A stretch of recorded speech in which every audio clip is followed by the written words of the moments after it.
हाय, नमस्कार. विद्यास किचनमध्ये तुमचं स्वागत आहे. आज आपण बनवणार आहोत फोपस्याची रेसिपी.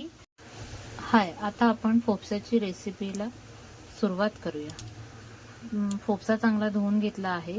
एक कुकर घेतला आहे. कुकरमध्ये फोपसा टाकला आहे. थोडं दही, मीठ, हळद, मसाला, गरम मसाला आणि थोडं दही आणि हा बादशाचा मसाला होता, हा आपण टाकूया. आता हे आपण कुकरला लावून घेऊया. याच्यात 4 ते 5 शिट्या लावून घेऊया. चांगलं मस्त शिजवून घेऊया आणि मग रेसिपीला सुरुवात करूया. फोपसा छानपैकी शिजलेला आहे.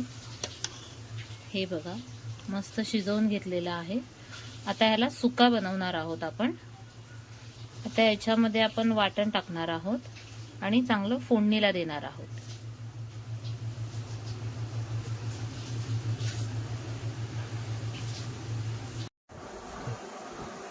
फोपशासाठी लागणारा मसाला: 2 वाटी खोबरं, कोथिंबीर, आलं, लसूण, कोथिंबीर, मिरची आणि टोमॅटो हे सर्व भाजून घेतलेले आहे. असं छानपैकी खरपूस भाजून घ्यायचं. आता आपण फोपस्याची रेसिपी तयार करूया. आपण सुका फोपसा बनवणार आहोत आणि वाटण पण इथे तुम्हाला दाखवल्याप्रमाणे वाटण वाटून भाजून आणि वाटण करून रेडी झालेलं आहे. आता आपण फोडणीला घालूया. कढईत तेल ठेवलेलं आहे.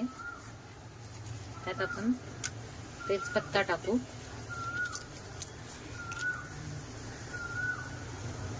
चांगलं तेल तापलेलं आहे. आता आपण वाटण टाकून घेऊया.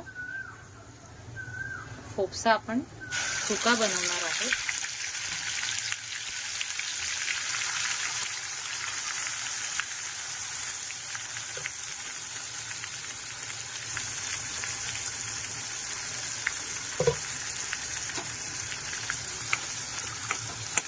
आपण याच्यामध्ये सर्व मसाले टाकले होते, पण तरी पण थोडे थोडे त्याच्यामध्ये टाकून घेऊया.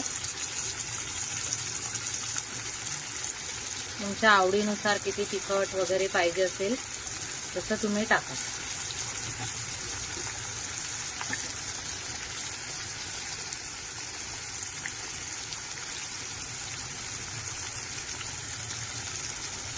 आता छानपैकी वरती तेल येईपर्यंत चांगलं खरपूस भाजून घेऊया. असं तेल सुटलं पाहिजे पूर्ण. चांगलं व्यवस्थित भाजून घेऊया. हे बघा, छानपैकी मसाला आपला भाजला गेलेला आहे. तरी तेल मस्त वरती आलेले आहे. आता आपण त्याच्यामध्ये फोपसा टाकून घेऊया.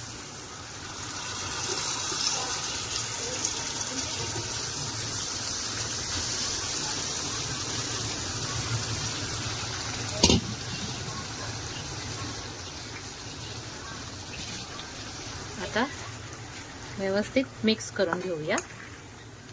मीठ तर टाकलेले आहे, पण तरी एकदा चवीनुसार चेक करून थोडं मीठ टाकून घेऊया.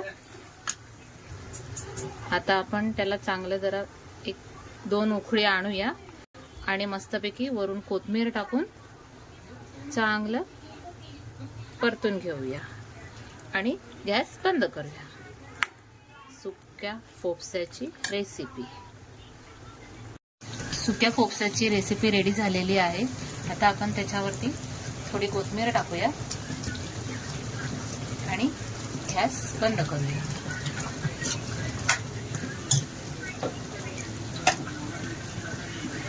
चला तर मग ही बघा, आपली सुका फोपस्याची रेसिपी रेडी झाली आहे. अशी मस्त चांगली तर्री पण आलेली आहे त्याला.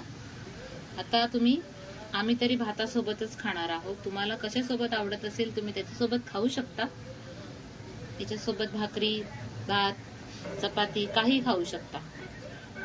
पावासोबत पण छान लागेल. या मग खायला.